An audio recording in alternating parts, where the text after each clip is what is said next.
ಒಂದು ಪಕ್ಷದ್ದು ಇಲ್ಲ ಒಂದು ಸರ್ಕಾರದಲ್ಲ ಈ ಮಾಧ್ಯಮಗೋಷ್ಠಿ.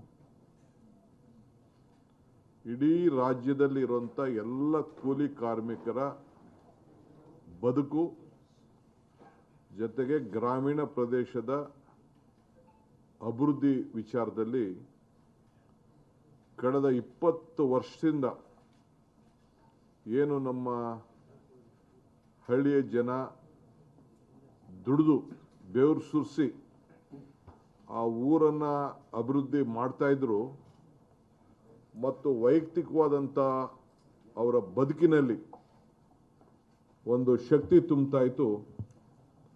ಅದಕ್ಕೆ ಇವತ್ತು ಒಂದು ಕೊನೆ ಇತಿಹಾಸವನ್ನು ಎಳೆದಿದ್ದಾರೆ. ನನಗೆ ಆಶ್ಚರ್ಯ ಆಗ್ತದೆ. ನಾನು ಬಿಲ್ಡರ್ರಿಗೆ ಅವಕಾಶ ಮೊದಲು ಇರಲಿಲ್ಲ, ಈಗ ಗುತ್ತಿಗೆದಾರರಿಗೆ ಅವಕಾಶ ಇದೆ. ಕಾಂಟ್ರಾಕ್ಟರ್ಗಳಿಗೆ ಈಗ ಬೆಳೆಸಲಿಕ್ಕೆ ಅದು ಏನು ಕೇಂದ್ರ ಸರ್ಕಾರದಿಂದ ನೇರವಾಗಿ ಆರ್ಟಿಫಿಷಿಯಲ್ ಇಂಟೆಲಿಜೆನ್ಸ್ ಉಪಯೋಗಿಸಿ ಅಲ್ಲಿಂದನೇ ಹೇಳ್ತಾರಂತೆ ಯಾವ ತಾಲೂಕಲ್ಲಿ ಕೆಲಸ ಮಾಡಬೇಕು, ಯಾವ ಊರಿನಲ್ಲಿ ಕೆಲಸ ಮಾಡಬೇಕು ಅಂತೇಳಿ. ಈ ರೀತಿ ಈ ಯೋಜನೆ ಏನು ಇವತ್ತು ತಂದಿದ್ದಾರಲ್ಲ, ಮುಂದಕ್ಕೆ ನಾನು BJP ರಾಜ್ಯದ ಯಾವ ರಾಜ್ಯದಲ್ಲೂ ಇದು ಸಕ್ಸಸ್ ಆಗಲ್ಲ. ಬಿಡಿ, ನಮ್ಮ ಸರ್ಕಾರಗಳದ್ದು ಬಿಡಿ, including the own BJP run state, even ಆ ಸ್ಟೇಟಲ್ಲೂ ಕೂಡ ಈ ಕಾರ್ಯಕ್ರಮವನ್ನು ಯಶಸ್ಸು ಮಾಡಲಿಕ್ಕೆ ಸಾಧ್ಯ ಇಲ್ಲ. ನಾನು ಹೇಳ್ತಾ ಇದ್ದೀನಿ, any central minister Y has not welcomed it? ಇಲ್ಲ ನಾವು ನರೇಗಾ ತೆಗೆದಿದ್ದು ನಾವು ಒಳ್ಳೆ ಕೆಲಸ ಮಾಡಿದ್ದೀವಿ, ನರೇಗಾ ಕಿತ್ತಾಕಿದ್ದು ಅಂತ ಯಾಕೆ ಮಾತಾಡ್ತಾ ಇಲ್ಲ? ಇಲ್ಲ ಈ ಯೋಜನೆನ ಯಾಕೆ ಅವರು ತಂದಿದ್ದು ಒಳ್ಳೆ ಕೆಲಸ ಮಾಡ್ತಾ ಇದ್ದೀವಿ ಅಂತ ಯಾಕೆ ಇದನ್ನು ವಾದ ಮಾಡ್ತಾ ಇಲ್ಲ? ಇಷ್ಟೇ ಚರ್ಚೆ ಇದು. ಅದನ್ನೇ ನಮ್ಮ ಮುಖ್ಯಮಂತ್ರಿ ಹೇಳಿದ್ದು, ಇದು ಎಲ್ಲೂ ಕೂಡ ಚರ್ಚೆ ಆಗಿಲ್ಲ ಅನ್ನೋ ಇದನ್ನು ಈ ಸಂದರ್ಭ ಹೇಳಲಿಕ್ಕೆ ನಾನು ಬಯಸ್ತಾ ಇದ್ದೀನಿ. ನಾವು ಬೇರೆ ಬೇರೆ ನೀವು ನೋಡಿ, ನಾನು ನಿಮ್ಗೆ ಯಾಕೆ ಹೇಳ್ತಾ ಇದ್ದೀನಿ ಅಂದರೆ, ಸೀಯಿಂಗ್ ಇಸ್ ಬಿಲೀವಿಂಗ್. ನಮ್ಮಲ್ಲಿ ಯಾವ ರೀತಿ ನಾವು ಕೆಲಸ ಮಾಡಲಿಕ್ಕೆ ಅವಕಾಶ ಇದೆ ಅಂತ ನಿಮ್ಗೆ ಯಾರ್ಯಾರು ಬೇಕಾದ್ರೆ ಹೇಳಿ, ಒಂದಷ್ಟು ಹೆಲಿಕಾಪ್ಟರ್ಗಳು, 2-3 ಹೆಲಿಕಾಪ್ಟರ್ ಮಾಡಿ ಕಳಿಸ್ಕೊಡ್ತೀನಿ. ನೀವು ಹಾವೇರಿ ಜಿಲ್ಲೆಗೆ ಹೋಗಿ, ಒಂದೊಂದು ತಾಲೂಕಲ್ಲಿ 5ರಿಂದ 10,000 ಇಂಗು ಗುಂಡಿಗಳನ್ನು ಮಾಡಿದ್ದಾರೆ. ಇಂಗು ಗುಂಡಿಗಳು ನಾನು ನೋಡಿದ್ದೀನಿ, ಕಣ್ಣಲ್ಲಿ ನಾನು ನೋಡಿದ್ದೀನಿ.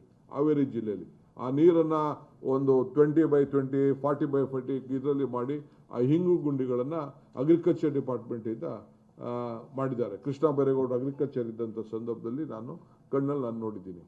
ಆ ನೀರನ್ನು ಅಲ್ಲೇ ಅವ್ನು ಮಾಡಿಕೊಂಡು, ಅವ್ರನ್ನ ಭೂಮಿಲೇ, ಬೇರೆ ಯಾರ ಭೂಮಿ ಇಲ್ಲ, ಅವನ ಭೂಮಿಲೇ ಅವ್ನು ಮಾಡಿಕೊಂಡು ಕೂಲಿ ಪಡ್ಕೊಳ್ಳೋಂಥ ಕೆಲಸ ಕೂಡ ಇವತ್ತಾಗಿದೆ. ಇಡೀ ರಾಜ್ಯದಲ್ಲಿ ಈ ರೀತಿ ಆಗ್ತಾ ಇದೆ. ಇಡೀ ರಾಷ್ಟ್ರಕ್ಕೆ ಈ ಯೋಜನೆ, ಇಡೀ ರಾಷ್ಟ್ರದ ಗ್ರಾಮೀಣ ಅಭಿವೃದ್ಧಿಗೆ ಒಂದು ದೊಡ್ಡ ಮಾರಕ ಇದು. ಇದರಂಥ ಮಾರಕವಾದಂಥ ಬಿಲ್ಲು ಗ್ರಾಮೀಣ ಪ್ರದೇಶದ ಬದುಕಿಗೆ, ಈಗ ರಾಜೀವ್ ಗಾಂಧಿಯವರು 73rd 74th ಅಮೆಂಡ್ಮೆಂಟ್ ಮಾಡಬೇಕಾರೆ ಇಲ್ಲಿಗೆ ಬಂದಿರಲಿಲ್ವ ಅವರು? ನಮ್ಮ ರಾಮಕೃಷ್ಣ ಹೆಗಡೆ ಅವರು ಇಲ್ಲಿ ಚೀಫ್ ಮಿನಿಸ್ಟ್ರು, ಇಲ್ಲಿಗೆ ಬಂದು SK ಡೇ ಅವ್ರು ಬಂದು, ನಾವೇ ಇಲ್ಲಿ ಬಂದು ಕಾನ್ಫರೆನ್ಸ್ ಮಾಡಿಲ್ವಾ? ಈ ಆ್ಯಕ್ಟ್ ತರ್ತಾ ಇದ್ದೀವಿ, ಇದಕ್ಕೆ ಏನಾಗಬೇಕು, ಪಂಚಾಯತ್ ರಾಜ್ಗೆ ಶಕ್ತಿ ಕೊಡಬೇಕು, ಪಂಚಾಯತ್ಗೆ ಏನು ಕೊಡಬೇಕು ಅಂತ ಮಾಡಿ ತೀರ್ಮಾನ ಮಾಡಿದ್ರು. ಸೋನಿಯಾ ಗಾಂಧಿಯವರು ಅವ್ರ ಲೀಡರ್ಶಿಪ್ಪಲ್ಲಿ, ಇದೇ ಮನಮೋಹನ್ ಸಿಂಗ್ ಅವರ ಫೈನಾನ್ಸ್ ಮಿನಿಸ್ಟರ್ ಇದ್ದಂಥ ಸಂದರ್ಭದಲ್ಲಿ ಬೇಲೂರು ಡಿಕ್ಲರೇಷನ್ ಮಾಡ್ದು. ಬೇಲೂರು ಡಿಕ್ಲರೇಷನ್ ಏನು ಮಾಡ್ದೋ, 25 ಇಲಾಖೆಗಳಲ್ಲಿ ಪಂಚಾಯತಿಗಳಿಗೆ ಶಕ್ತಿ ತುಂಬುವಂಥ ಕೆಲಸ ಮಾಡ್ದು. ಆ ಶಕ್ತಿ ತುಂಬುವಂಥ ಕೆಲಸದಲ್ಲಿ ಈ ನರೇಗಾ ಬಂದಿದ್ದು. ಎಲ್ಲ ಇಲಾಖೆಗೆ ಸಂಬಂಧಪಟ್ಟ ಎಲ್ಲ ಅಂಗನವಾಡಿಗಳು ನೋಡಿ, ಅಂಗನವಾಡಿ ಬಿಲ್ಡಿಂಗ್ ಕಟ್ಟಲಿಕ್ಕೆ, ಗ್ರಾಮ ಪಂಚಾಯತಿ ಆಫೀಸ್ ಕಟ್ಕೊಳ್ಳಿಕ್ಕೆ, ವುಮನ್ ಸೆಲ್ಫ್ ಹೆಲ್ಪ್ ಗ್ರೂಪ್ ಕಟ್ಟಲಿಕ್ಕೆ, ಫೆಡರೇಷನ್ನು, ಸೈಕ್ಲೋನ್ ಶೆಲ್ಟರ್ಗಳು, ನಮ್ಮ ಇದಕ್ಕೆ ಕ್ರೆಮಿಟೋರಿಯಂಗಳು ಬ್ಲಾಕ್ ಲೆವೆಲಲ್ಲಿ ಎಲ್ಲ ಕೂಡ ಕಟ್ಟಲಿಕ್ಕೆ ಒಂದು ಅವಕಾಶ.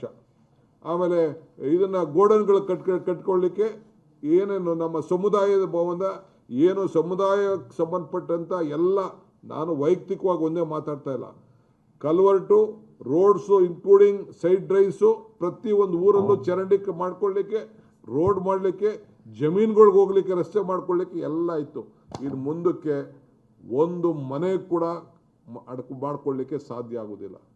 ಒಂದು ಊರಲ್ಲಿ ಒಂದು ಚರಂಡಿ ಮಾಡ್ಕೊಳ್ಳಿಕ್ಕೆ ಸಾಧ್ಯ ಇಲ್ಲ. ಎಲ್ಲದಕ್ಕೂ ಕೂಡ ಇವತ್ತು ಕೂಲಿ ಇತ್ತು. ಇದಕ್ಕೆ ನಿಲ್ಲಿಸಿದ್ದಾರೆ. ಸೊ ನಮ್ಮ ಸರ್ಕಾರ, ಇದು ಪಕ್ಷದ ಕೆಲಸ ಅಲ್ಲ, ಇಡೀ ನಮ್ಮ ಸರ್ಕಾರ ಪಾರ್ಟಿ ಪಕ್ಷ ಬಿಟ್ಟು ಇಡೀ ಗ್ರಾಮ ಪಂಚಾಯಿತಿ ಮಟ್ಟದಲ್ಲಿ ಈ ಒಂದು ನರೇಗಾ ಕಾರ್ಮಿಕರು ಮತ್ತು ನಮ್ಮ ಲೀಡರ್ಸು ಎಲ್ಲರೂ ಸೇರಿ, ನಾವೇನು ಪಂಚಾಯತಿಲಿ ಯಾರನ್ನೂ ನಾವು ಸಿಂಬಲ್ ಮೇಲೆ ಗೆಲ್ಲಿಲ್ಲ. We will invite everyone, ಎಲ್ಲರಿಗೂ ನಾವು ಆಹ್ವಾನ ಕೊಡ್ತೇವೆ. ಇದಕ್ಕೆ ಬಂದು ಅಲ್ಲಿ ಸಮಾವೇಶ ನಡೆಸ್ತೇವೆ, ಗ್ರಾಮ ಸಭೆಗಳು ನಡೆಸ್ತೇವೆ, ಅಲ್ಲಿ ಚರ್ಚೆ ಮಾಡ್ತೇವೆ. ಅದಾದಮೇಲೆ ತಾಲೂಕು ಲೆವೆಲ್ಗೆ ಬರ್ತೀವಿ, ಅದಾದಮೇಲೆ ಜಿಲ್ಲಾ ಲೆವೆಲ್ಗೆ ಬರ್ತೀವಿ, ಅದಾದಮೇಲೆ ರಾಜ್ಯದ ಮಟ್ಟಕ್ಕೆ ಬರ್ತೀವಿ. ಇದು ಆಂದೋಲನ ರೀತಿಯಲ್ಲಿ ಇದನ್ನು ವಾಪಸ್ ಅವರು ತೆಗೆದುಕೊಳ್ಳಲೇಬೇಕು. ಯಾವ ರೀತಿ ಈ ಫಾರಂ ಬಿಲ್ನ ವಾಪಸ್ಸು ತೆಗೆದುಕೊಂಡ್ರು 3 ಬಿಲ್ಗಳನ್ನು, ಅದಕ್ಕೆ ನಾವು ಮಾಡ್ತೇವೆ. ಅದಕ್ಕೆ BJP ಅವರು ಇನ್ನು ಮುಂದಕ್ಕೆ ನಾನು ಅಪೀಲ್ ಮಾಡ್ತೀನಿ, ಇನ್ನು ಮುಂದಕ್ಕೆ ನಿಮಗೆ ಯಾವ ಕಾರಣಕ್ಕೂ ಮಹಾತ್ಮ ಗಾಂಧೀಜಿ ಪ್ರತಿಮೆ ಮುಂದೆ ಕೂತ್ಕೊಳ್ಳೋಕ್ಕೆ ಹಕ್ಕಿಲ್ಲ. ಆ ಹಕ್ಕನ್ನು ನೀವು ಕಳ್ಕೊಂಡಿದ್ದೀರಿ. ನಿಮ್ಮ ಕಚೇರಿಗಳಲ್ಲಿ ಮಹಾತ್ಮ ಗಾಂಧೀಜಿಯ ಆಫೀಸನ್ನು ಫೋಟೋ ಹಾಕ್ಕೊಳ್ಳಿಕ್ಕೂ ಕೂಡ ನಿಮ್ಗೆ ಹಕ್ಕಿಲ್ಲ, ಯೋಗ್ಯತೆಯೂ ಇಲ್ಲ.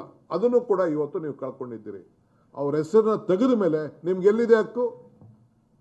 ಅವ್ರ ಹೆಸರನ್ನು ಪ್ರತಿಯೊಂದು ಗ್ರಾಮೀಣ ಪ್ರದೇಶದಲ್ಲಿ, ಒಂದು ಶಾಲೆಯಲ್ಲಿ, ಒಂದು ಗೌರ್ಮೆಂಟ್ ಆಫೀಸಲ್ಲಿ, ಎಲ್ಲ ಕಡೆನೂ ನಾವು ಹಾಕ್ಕೊಂಡು ಮಹಾತ್ಮ ಅನ್ನೋ ಹೆಸರನ್ನ ನೀವು ತೆಗೆದಾಕಿದ್ದೀರಲ್ಲ, ಇದು ಮನುಷ್ಯತ್ವನ ನಿಮಗೆ? ಸೊ ಅದಕ್ಕೆ ನೀವು ನೈತಿಕವಾದಂಥ ಹಕ್ಕನ್ನು ಕಳ್ಕೊಂಡಿದ್ದೀರಿ. ಮಹಾತ್ಮ ಗಾಂಧೀಜಿ ಭಾಷಣ ಮಾಡೋದು ಬೇಡ, ಅವ್ರ ಊರಾರ ಹಾಕೋದು ಬೇಡ. ಅವ್ರ ಹೆಸರನ್ನು ಯಾರು ಒಬ್ಬ ಮಹನೀಯರು, ಈಗ ಜವಾಹರ್ಲಾಲ್ ನೆಹರು ಅವರ ಹೆಸರಿನಲ್ಲಿ ನಾವು ಮಕ್ಕಳ ಜಯಂತಿ ಅಂತ ಮಾಡ್ತಾ ಇದ್ದೇವೆ. ಡಾಕ್ಟರ್ ರಾಧಾಕೃಷ್ಣರವರ ಜನ್ಮದಿನ ಟೀಚರ್ಸ್ ಅಂತ ನಾವು ಮಾಡ್ತಾ ಇದ್ದೇವೆ. ಚರಣ್ ಸಿಂಗ್ ಅವರ ಜನ್ಮದಿನವನ್ನು ನಾವು ನಮ್ಮ ರೈತರದು ಅಂತ ನಾವು ಮಾಡ್ತಾ ಇದ್ದೇವೆ. ಸೊ ಹಂಗೆ ಪ್ರತಿಯೊಂದು ಜಯಂತಿಗಳನ್ನ ನಾವು ಮಾಡ್ತಾ ಇದ್ದೇವೆ. ಅಂಬೇಡ್ಕರ್ ಅವರು ಹುಟ್ಟಿದ ದಿನ ನಾವು ಸಂವಿಧಾನದ ಬಗ್ಗೆ ಎಷ್ಟು ಗೌರವ ಕೊಡಬೇಕು ಅದನ್ನು ನಾವು ಮಾಡ್ತಾ ಇದ್ದೇವೆ. ಸೊ ಹಂಗೆ ಇವತ್ತು ಇನ್ನು ಮುಂದಕ್ಕೆ BJPಯವರು ಯಾವ ಕಾರಣಕ್ಕೂ ಮಹಾತ್ಮ ಗಾಂಧಿ ಹೆಸರನ್ನ ದಯವಿಟ್ಟು ನಿಮ್ಮ ಮಾತಿನಂತೆ ನಡೀತಾ ಇದ್ದೀರಿ, ನಿಮ್ಮ ಸರ್ಕಾರದ ಆದೇಶದಂತೆ ಇದ್ದೀರಿ ಅಂತಂದರೆ ದಯವಿಟ್ಟು ಹೀಗೆ ತೆಗೆದುಬಿಟ್ಟು ನಮಗೆ ಗಿಫ್ಟ್ ಮಾಡಿ ಆ ಫೋಟೋಗಳನ್ನ ಕಳಿಸ್ಕೊಟ್ಬಿಡಿ. ನಾವು ಇಟ್ಕೊಳ್ತೀವಿ, ನಾವು ಮನೆಗೂ ನಾವು ಹಂಚ್ಕೊಳ್ತೇವೆ. 100 ವರ್ಷ ಆಗಿದೆ ರೀ, 100 ವರ್ಷ ಮಹಾತ್ಮ ಗಾಂಧೀಜಿಯವರು ಈ ದೇಶದ ಸ್ವಾತಂತ್ರ್ಯದ ನಾಯಕತ್ವವನ್ನು ವಹಿಸಿ 100 ವರ್ಷ ಆಗಿದೆ. ಆ 100 ವರ್ಷದ ಸಂಭ್ರಮ ಆಚರಣೆ ಮಾಡೋಂಥ ಸಂದರ್ಭದಲ್ಲಿ ಅವ್ರ ಹೆಸರನ್ನ ತೆಗೆದು ಅವ್ರನ್ನ ಹೆಸರಿಗೆ ಕೊಲೆ ಮಾಡ್ತಾ ಇದ್ದೀರಲ್ಲ, ಇದಕ್ಕಿನ್ನ ಈ ದೇಶದ ಇತಿಹಾಸದಲ್ಲಿ ಮಾಡಿದಂಥ ಅವಮಾನ ಇನ್ನೊಂದಿಲ್ಲ ಅಂತ ಹೇಳಲಿಕ್ಕೆ ನಾನು ಬಯಸ್ತಾ ಇದ್ದೇನೆ. ಇದಕ್ಕೆ ಈ ಹೋರಾಟ ಪಕ್ಷ ಭೇದವನ್ನು ಮರೆತು ನಮ್ಮ ಹೋರಾಟವನ್ನು ರೂಪಿಸ್ತೇವೆ. ಯಾರು ಜಾಯ್ನ್ ಆಗ್ಬೋದು, ಆದರೆ ಹಳ್ಳಿ ಪ್ರದೇಶದ ಜನರ ಬದುಕಿನಲ್ಲಿ ಇವತ್ತು ಒಂದು ದೊಡ್ಡ ಆಘಾತ ಉಂಟಾಗಿದೆ. ಇದರ ವಿರುದ್ಧ ವಿಶೇಷವಾಗಿ ಮೀನುಗಾರಿಕೆಗೂ ಕೂಡ, ಪಾಪ ಮೀನುಗಾರಿಕೆ ನಮ್ಮ ಕರಾವಳಿ ಪ್ರದೇಶ, ಅವರಲ್ಲೂ ಕೂಡ ಮೀನುಗಾರಿಕೆ ರೈತರು ಕೂಡ ಯಾರು ಮೀನುಗಾರಿಕೆ ಮಾಡ್ತಾಯಿದ್ರು ಅವರು ಕೂಡ ಕೂಲಿ ತೆಗೆದುಕೊಳ್ಳುವಂಥ ಒಂದು ಅವಕಾಶ ಇತ್ತು. ನಾನು ಪ್ಲಾಂಟೇಶನ್ ಮಾತಾಡೋಕ್ಕೆ ಹೋಗ್ತಾ ಇಲ್ಲ, ಪ್ಲಾಂಟೇಶನಲ್ಲೂ ಕೂಲಿ ಮಾಡ್ಕೊಳ್ಳೋಕೆ ಇತ್ತು. ಈಗ ಇಡೀ ರಾಜ್ಯದಲ್ಲಿ ಅವರು ಕೂಲಿ ನಗರಗಳಲ್ಲಿ ಬಿಟ್ಟು ಗ್ರಾಮೀಣ ಪ್ರದೇಶದಲ್ಲಿ ಮಾಡ್ಕೊಳ್ಳೋಂಥ ಅವಕಾಶ ಇತ್ತು. ರಾಜಸ್ಥಾನದಲ್ಲಿ ನಗರದಲ್ಲೂ ಆಗಬೇಕು ಅಂತ ಕಾಂಗ್ರೆಸ್ ಪಕ್ಷ ಸರ್ಕಾರ ಒಂದು ಕಾನೂನು ತೆಗೆದುಕೊಳ್ಬೋದು. ಸೊ ಅದರಿಂದ ನಾನು ಜಾಸ್ತಿ ಮಾತಾಡೋಕ್ಕೆ ಹೋಗೋದಿಲ್ಲ. ಮುಖ್ಯಮಂತ್ರಿಗಳು ರಾಯಚೂರಿಗೆ ಹೋಗಬೇಕಾಗಿದೆ. ಸೊ ಅದರಿಂದ ಈ ವಿಚಾರದಲ್ಲಿ ನಮ್ಮ ಪಕ್ಷ ಮತ್ತು ಸರ್ಕಾರ ಜೊತೆ ಸೇರಿ ಈ ಹೋರಾಟವನ್ನು ತೆಗೆದುಕೊಂಡು ಹೋಗ್ತಾರೆ ಅನ್ನೋ ಮಾತನ್ನು ಈ ಸಂದರ್ಭದಲ್ಲಿ ತಮ್ಗೆ ಹೇಳಲಿಕ್ಕೆ ನಾನು ಬಯಸ್ತಾ ಇದ್ದೇನೆ.